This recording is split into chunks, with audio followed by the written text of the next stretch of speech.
Long before Injustice, there was another fighting game to feature the characters of DC Comics.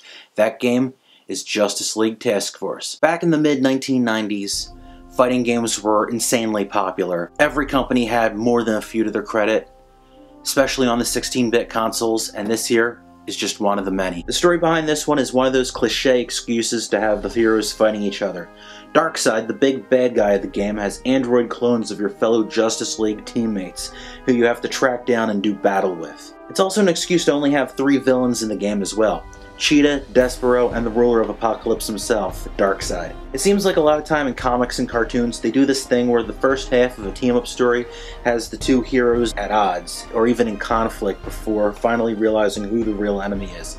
This sort of thing has been done pretty often, and I've always found it really dumb. Visually, the game isn't bad, typical late 16-bit graphics being the mid-90s and all. This was also after DC Comics killed off and then brought back Superman, so you see him with a major league mullet.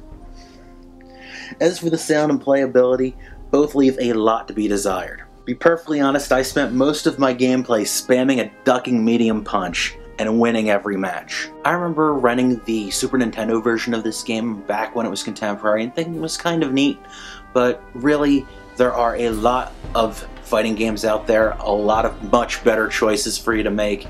In fact, ScrewAttack.com actually made this their number 9 worst fighting game of all time. I find it rather amusing that despite seeing the Acclaim and Sunsoft logos all over the game and its packaging, programming for this game was actually done for the Genesis version by Condor Inc., now known as Blizzard North, and the Super Nintendo version was actually done by Blizzard. So the companies that went on to bring you Diablo and World of Warcraft, they made this before they made those games. I just find that kind of interesting. In short, this is just another one of those uninspired fighting games that came out in this time period. Frankly, I think this is just a really crappy use of the DC Comics license. Hey, not every game I review can be a winner. Hope you've enjoyed, thank you for watching, and I'll see you next time. Take care.